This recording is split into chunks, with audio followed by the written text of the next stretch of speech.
querés que te presentes un poco vos y bueno, y nos cuentes y vamos conversando, ¿no? Adelante.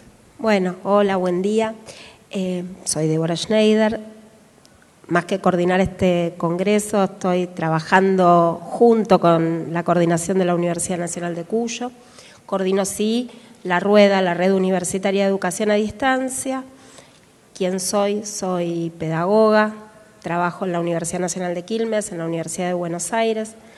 Desde el año 1998 trabajo en el equipo de educación virtual que creó el programa Universidad Virtual de Quilmes. Y desde ese momento nos hicimos especialistas, la universidad y yo, en temas de tecnologías educativas, educación a distancia y educación virtual. Así que esa soy yo. Muy bien.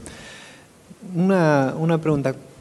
¿A cuántos seminarios o cuántos congresos de rueda ya has ido o has participado de manera más activa, menos activa, pero en cuántos has estado? Bueno, estuve en el primer seminario internacional como estudiante de la carrera de grado. Ese primer seminario lo organizó Edith Litwin, que fue una de las miembros fundadoras y principal motorizadora de esta rueda, que fue maestra mía. Digo maestra porque fue mucho más que una profesora, fue realmente quien me inoculó las ganas de trabajar en educación a distancia, en tecnologías educativas. Así que ese primer congreso que se hizo en la Facultad de Filosofía y Letras de la Universidad de Buenos Aires, yo colaboré como alumna, incluso durmieron otros alumnos de otras universidades amigas en mi casa y demás. Así que esa fue mi primera incursión. Desde ahí creo que salvo uno en todos los seminarios y ya más activamente y colaborando en la organización, en el anterior a este, el quinto congreso, el quinto seminario internacional que realizamos en la Universidad Nacional del Centro con sede en Tandil. Trabajé en el equipo, en la comisión organizadora, que es un poco la misma, es exactamente la misma que está ayudando en este congreso. Y bueno, en general más a cargo de tareas vinculadas con la gestión académica, con la recepción y evaluación de los trabajos que mandan los participantes, etcétera. Bien, te pregunté eso para pedirte ahora que me hagas como un análisis retrospectivo y a partir de eso una proyección de la rueda en el sentido, o sea, puntualizando en los cambios de ejes, en la visión que va teniendo cada uno de los seminarios, desde ese primero en el que eras estudiante hasta este que estamos pensando la convergencia y hacia dónde pensás que puede dirigirse esto. Es muy interesante porque en el medio pasaron 20 y pico de años, que en términos históricos ya es mucho, en términos políticos, sociales, pero en cuestiones de educación a distancia es un abismo de diferencia.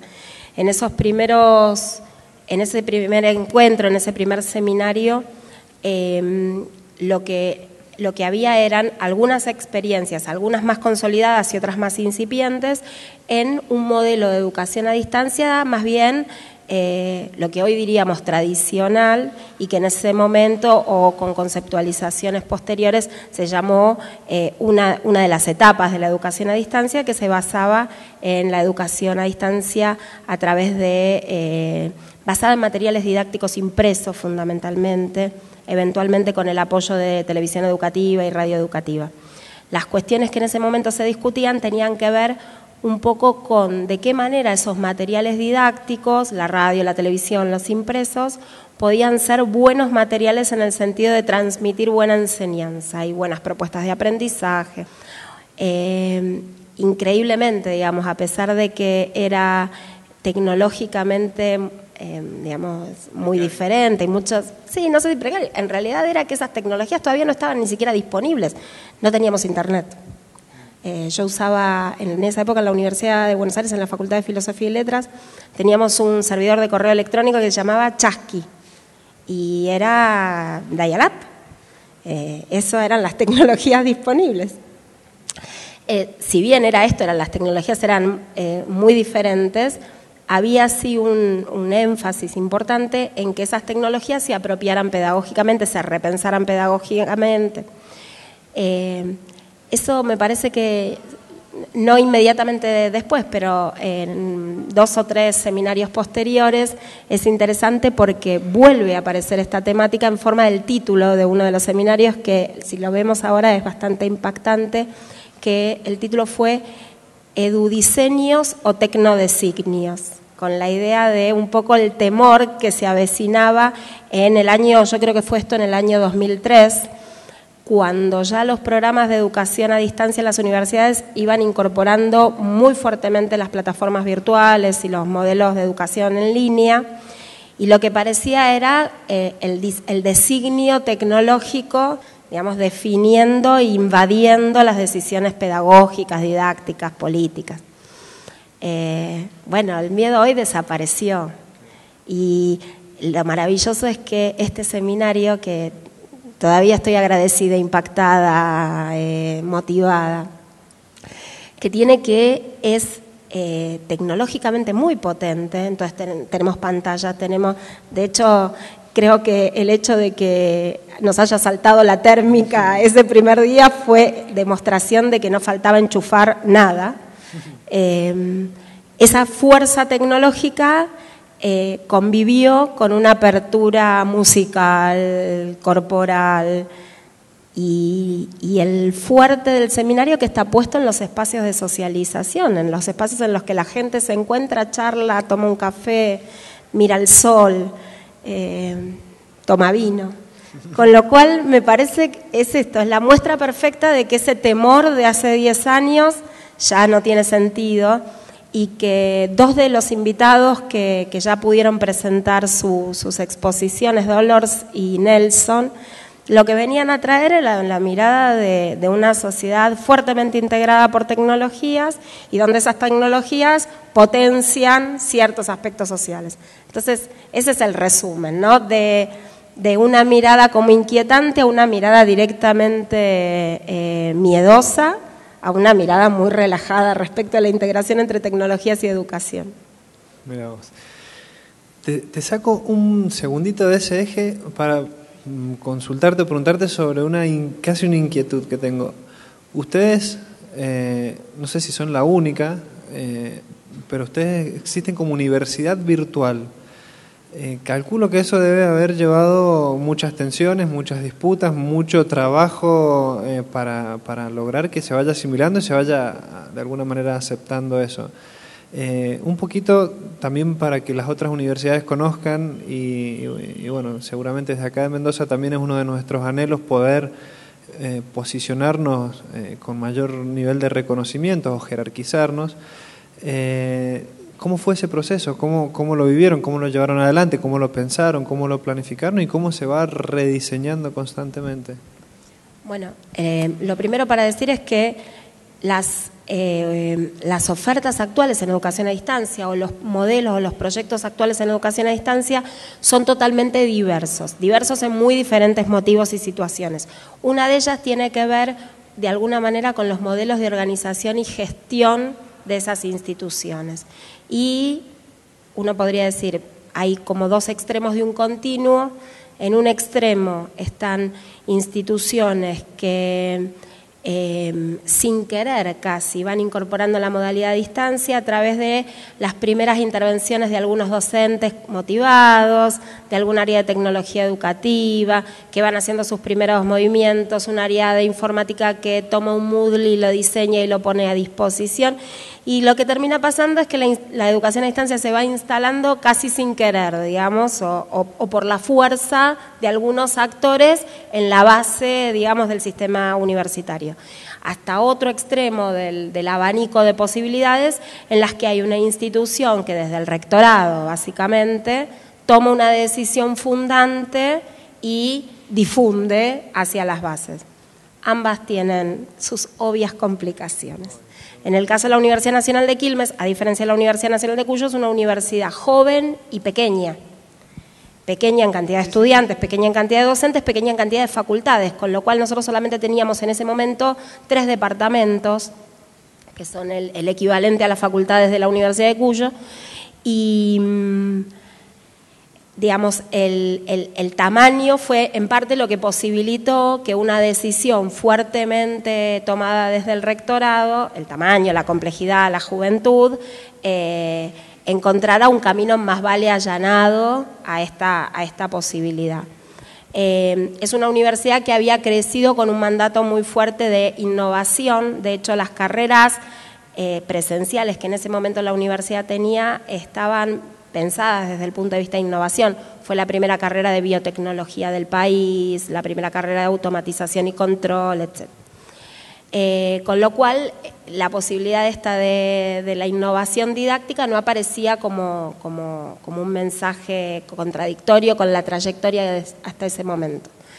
Y lo que, digamos, sí fuimos pioneros y ahí hubo un trabajo muy interesante que yo diría. El rectorado en ese momento no tenía modelos con los que conversar y dialogar en el contexto argentino. No existían otras universidades que pensaran generar carreras como un programa, digamos, completo en educación virtual. Sí había carreras en educación a distancia, hay carreras bastante más antiguas, obviamente, pero no en modalidad virtual, no a través de una plataforma virtual y no a través de la distancia, digamos, prácticamente completa. Nosotros no proponíamos encuentros presenciales, salvo para el momento de los exámenes finales. Sí tutorías telefónicas, pero no había encuentros presenciales hasta el examen final. Con lo cual, la universidad decidió, el rectorado de la universidad en ese momento decidió convenir con la Universidad Oberta de Cataluña, que es una universidad enteramente virtual, obviamente de Cataluña, que tenía un modelo que parecía posible. Y en ese momento lo que hubo fue una transferencia tecnológica, esto es, la universidad adaptó la plataforma de la Universidad Oberta, alguna transferencia de materiales, de formatos de materiales didácticos y demás, que lo que nosotros rápidamente encontramos es que no servían para lo que nosotros, no solo para lo que nosotros pensábamos. No hubiera sido posible una transferencia completa en el marco del sistema universitario argentino. Entonces, lo que nos encontramos, por ejemplo, es que la Universidad Oberta de Cataluña no tenía el concepto de clase o de encuentro semanal, ni siquiera en la red. Y nosotros decíamos, pero nuestros alumnos están como más acostumbrados a la tradición de hay clase una vez por semana. Los profesores también, ¿qué es dar clase en la Universidad Argentina?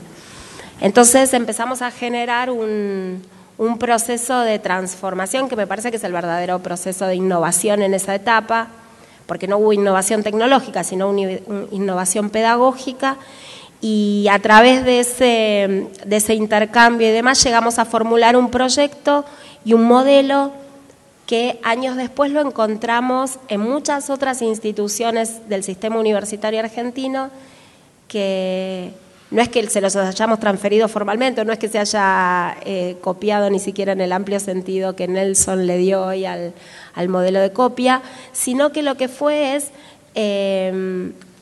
tenía sentido ese modelo porque integraba lo que se sabía al momento sobre educación virtual y lo que las universidades argentinas podíamos hacer con eso. Y ese es el modelo que en el medio hubo cambios muy fuertes y eso que era una universidad virtual, casi un programa fundamental de la universidad, hoy día está integrado a los departamentos, o sea, a las facultades. Si bien existe una secretaría de educación virtual, las carreras están integradas a los departamentos, pertenecen a los departamentos, y hay una tendencia hacia la bimodalidad. Esto es, que un alumno puede iniciar su carrera de grado presencialmente y a la mitad pasarse a la virtual y terminar la carrera en modalidad virtual, o iniciar al revés su carrera en modalidad virtual y eventualmente continuar en modalidad presencial, o incluso alumnos completamente presenciales que toman materias o seminarios en modalidad virtual. Lo mismo pasa en el posgrado, con lo cual lo que hoy tenemos, pese a que todavía no tenemos el cambio estatutario que diga que somos una universidad bimodal, nos reconocemos en ese formato. Muy bien.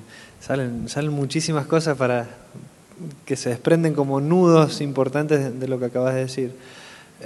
Pero te llevo o te pido que me juntes dos de esas dimensiones Una es la dimensión política, porque lo que entiendo es que subyace de todo esto que decís una fuertísima dimensión política en términos de decisión, en términos de pensarlo, en términos de gestionar, en términos de avanzar con esas decisiones, y una decisión, una dimensión, perdón, que tiene que ver con la especificidad, es decir, de respetar las especificidades y esto de no asumir o no asimilar en nuestras políticas estos enlatados, esto que comentabas de España, ¿no?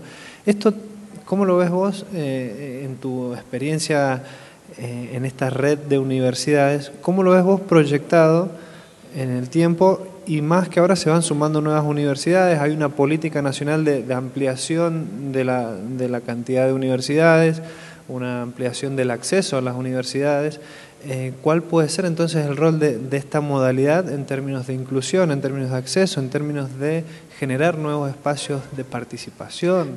Es muy interesante porque yo lo que creo es que efectivamente hay una dimensión, la dimensión política es la que lo define claramente, y hasta ahora esa responsabilidad, hay que decirlo, ha quedado en manos de las propias universidades. Esto es, no existen políticas específicas de fomento de la educación a distancia en el nivel superior. No las hay. Si bien las universidades han encontrado caminos en los que el Ministerio, por ejemplo, ha respondido muy eficientemente y ha fomentado finalmente, pero son políticas más vale que surgen de las universidades y reclaman, solicitan, piden, discuten. El ejemplo más evidente tiene que ver con la Universidad Nacional de Quilmes, con esta, digamos, nosotros ahora tenemos prácticamente el 50% de nuestros alumnos en modalidad virtual y el otro 50% en modalidad presencial. Esto marca como esta bimodalidad de la que hablábamos. Cuando la Universidad Nacional de Quilmes es evaluada, digamos, participa del proceso de autoevaluación ante la CONEAU, la Comisión Nacional de Evaluación y Acreditación, el modelo a distancia es uno de los pilares fundamentales del proceso de acreditación. A partir de ello, existen políticas por ejemplo, políticas activas de regularización de la planta docente en modalidad virtual. Ayer el vicerrector de la Universidad Nacional de la Patagonia Austral comentaba que el modelo, digamos, de trabajo docente y cómo la dedicación docente en la Universidad Nacional de la Patagonia Austral está asignada por esta bimodalidad, en un modelo diferente al nuestro. En la Universidad Nacional de Quilmes, un docente tiene una dedicación X y esa dedicación es indistintamente para cumplir sus obligaciones en forma virtual o presencial. Un ejemplo, un docente que debe dictar un curso en un primer cuatrimestre y en un segundo cuatrimestre puede dictar un curso virtual y otro presencial, 2 presenciales, 2 virtuales, indistintamente, y de esa manera está cumpliendo con su dedicación. Digamos que nosotros tengamos este modelo es posible porque hay una política del Ministerio de Educación de financiar, digamos, fuertemente la regularización de esos cargos docentes y considerar que un docente virtual es un docente universitario en la misma condición que un docente presencial. Pero esas son, digamos, políticas acordadas que no es que primero el Ministerio las ha definido y las universidades las aprovechamos, sino que en parte las universidades las han gestado, las han pensado, las han discutido y luego se promueve ese intercambio. La otra cuestión que me parece que es otra de las patas, digamos, de la posibilidad política, tiene que ver con los marcos regulatorios. Y lo que hay ahí es lo que nosotros tenemos al momento es una legislación que evalúa las carreras en modalidad a distancia al momento en el que el Ministerio, las carreras de grado, el momento en el que el Ministerio reconoce y da validez nacional a los títulos, que lo hace para todas las carreras presenciales y virtuales, pero que en el caso de las carreras virtuales, además de cumplir los requisitos de cualquier carrera presencial, el Ministerio evalúa el proyecto de educación a distancia, el modelo que esa carrera tiene de educación a distancia. Y eso permitió un recorrido, una ampliación de la oferta de la educación a distancia hacia un lado. Lo que justamente la Rueda viene discutiendo es que esa normativa prefigura cuáles serían los modelos que la universidad tendría que adoptar en educación a distancia. Esto es, por ejemplo, la normativa actual, que es la resolución 1717 del 2004, fija que las universidades nacionales tenemos que tener una plataforma virtual con determinadas características. Y uno podría decir, bueno, sí, parece una obviedad que hoy todas las universidades tuviéramos plataformas. O no, o podríamos decir, bueno, la verdad, una universidad hace uso intensivo de una modalidad fuertemente audiovisual, no condicionada por una plataforma, o genera estrategias en las redes sociales, o decide que no, que su público en realidad, sus potenciales estudiantes no tienen acceso a la banda ancha. Entonces que la plataforma virtual es, digamos, inadecuada para cumplir con sus objetivos educativos. Entonces, nuestra fuerte pelea en ese sentido es transformar la normativa, y de hecho estamos avanzando con el Ministerio en diálogo en este sentido, para que la normativa admita la diversidad de las situaciones de las universidades en la Argentina. Nuestra mirada es la de las universidades públicas, obviamente, y ahí debemos reconocer que desde La Quiaca a Ushuaia tenemos tantas universidades como problemáticas educativas diferentes. Entonces, que pretender una normativa basada en estándares, por ejemplo, en la que dijera es bueno si hay un docente cada 20 alumnos, puede ser fantástico en la Universidad de Buenos Aires y pésimo en la Universidad de Chilecito. Entonces, estas cuestiones es lo que nosotros justamente queremos discutir y esa es una dimensión clave política, que es el reconocimiento de la heterogeneidad, de la diversidad y el fomento a la calidad reconociendo la diversidad y la heterogeneidad.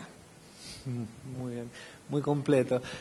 Tengo, a partir de todo esto que has ido diciendo, dos preguntas más que me salen como muy fuertes. Una, mientras hablabas pensaba y recordaba lo que he ido escuchando en los paneles, en las mesas, y hay como una visión muy latente de pensar y de hablar y de consultar respecto de lo que está pasando en la educación secundaria, ¿no? Tenemos el Conectar Igualdad que metió a la tecnología en el aula y bueno, ya con 3 años de programa empiezan a llegar chicos a las universidades, además con la Ley Nacional de Educación que exige la obligatoriedad de la educación, calculo que también se hace muy extensa o crece mucho la masa de personas que ahora quieren y exigen y tienen el derecho a su espacio en la educación superior en la universidad pública.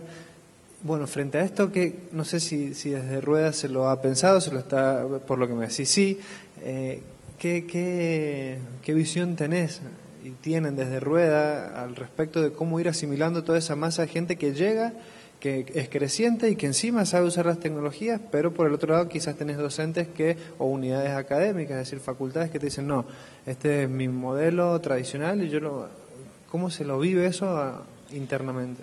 Bueno, lo primero es que es un proceso que recién estamos viendo como los primeros inicios, los primeros peldaños, y van a ser procesos largos. Las universidades deben ser de los objetos más conservadores y tradicionales del espectro social. Digamos, nacieron en el medioevo y son universidades medievales en parte. Digamos, la lógica de la cátedra, la lógica del claustro, son palabras que remiten directamente a la universidad medieval, que además era una universidad justamente tradicional porque representaba, digamos, la unidad perfecta entre iglesia y monarquía, con lo cual de eso somos herederos y no habría que olvidarse ni siquiera en un congreso sobre educación virtual. Con lo cual las propias instituciones son las mismas que generan innovación y las mismas que generan la reacción, digamos, a esos mismos procesos de innovación. Yo creo que ahí hay varias cosas. Lo primero es una constatación, que es que de 10 años para acá o de 13 años para acá, en el caso, por ejemplo, de la Universidad Virtual de Quilmes, en la Universidad Nacional de Quilmes, lo que se ha visto es que el promedio de edad del estudiante de carreras virtuales ha descendido abruptamente. Pasamos de una universidad de estudiantes con una media de 40 y tantos años, esto es, que se dirigía a adultos con algún nivel de desarrollo profesional y con obligaciones familiares, etcétera, con lo cual era una persona imposibilitada de acceder a la educación presencial, a un modelo en el que nosotros ahora tenemos un promedio de edad entre los 20 y pico. Básicamente, ¿con qué tiene que ver? Con que la educación virtual aparece en el horizonte como una posibilidad más para los jóvenes egresados del secundario. O los jóvenes que hace muy pocos años salieron del secundario, quizás ingresaron a una universidad presencial y tuvieron que abandonar. Con lo cual, el hecho de que esté en el horizonte es un dato interesante. La otra cuestión que tiene que ver directamente con estos estudiantes que, bueno, ahí también hay universidades muy recientes, de muy reciente creación en estos 2 últimos años, en las que el 90% de la, que esto es algo maravilloso, el 90% de la matrícula es primera generación, no solamente de estudiantes secundarios, de egresados de la escuela media. Esto tiene un impacto, que no hay quien no se pueda conmover con esto, digamos. Me parece de los datos más realistas para entender la potencia de una ley que dice que el secundario es obligatorio y de una política que genera oportunidades en educación superior.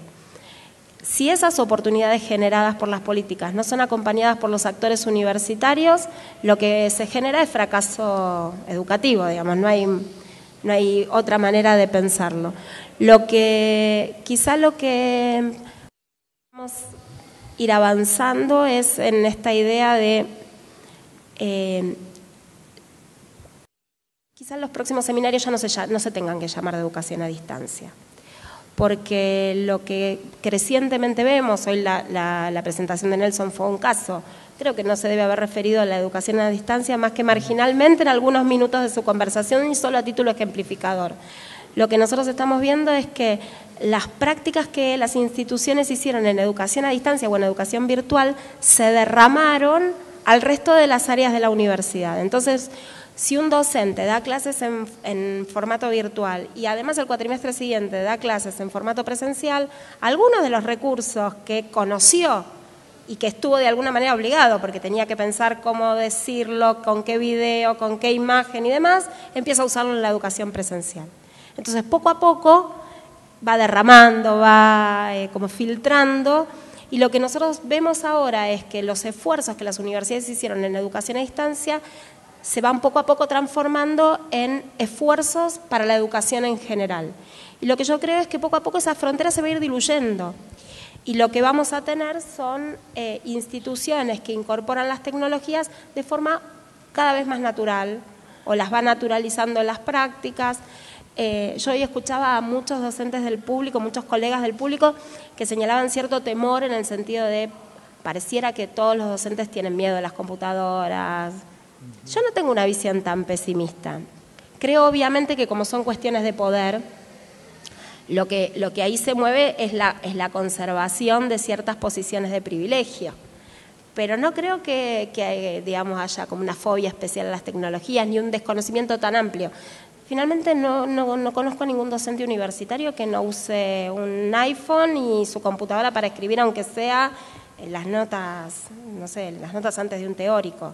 Ya no existe ni siquiera el especialista en el siglo de oro español que no use la computadora.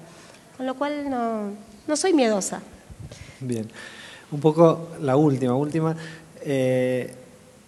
Yo te iba a preguntar algo casi de lo que me empezaste a responder. Era sobre cómo llamar a la educación a distancia en este contexto de cambio. Entonces, Débora Schneider, para el seminario Rueda 2016, ¿cómo debiera llamarse o en qué línea debiéramos ir si no es sobre la educación a distancia desde el sentido etimológico, ¿no? Sobre el sentido de la palabra educación a distancia? Me hubiera encantado escribir ese paper en el que discutía todo esto, así que me estás pidiendo como... Claramente no es la educación a distancia. La educación a distancia lo que tiene de maravilloso, y me parece que es un término potente en ese sentido, es que la tradición de la educación a distancia en la Argentina es la tradición de la educación de inclusión. En un contexto en el que solo se pensaba la educación para el que pudiera acercarse a la universidad, la educación a distancia en la Argentina retoma la tradición de las universidades abiertas y esta idea de la universidad llega allá donde no llegan las otras universidades. Entonces, eso indudablemente me parece una potencia que creo que está en la raíz de por qué nos resistimos a abandonar ese uso de ese término. Claramente no es educación virtual, voy a ir descartando. Sí. No es educación virtual, no es educación en línea, no es educación... pero la verdad es que lo que está más cerca de mi, digamos, de mi visión didáctica, que sería la idea de pensar la enseñanza mediada con tecnologías, diría de enseñanza mediada en general, pero aclarando que enseñanza mediada también es para mí la enseñanza mediada por un docente, la enseñanza mediada por un compañero que media en que vos aprendas algo. Me gusta, quizás sería enseñanza mediada y espero a todos los colegas que me discutan, ¿no? Bien, a mí me gustó educación para la inclusión. Ese abarca todo. Bueno, entonces, enseñanza mediada en procesos de educación para la inclusión. 2016. Así cerramos. Bueno, listo. Muchísimas gracias. No, a ustedes, un placer.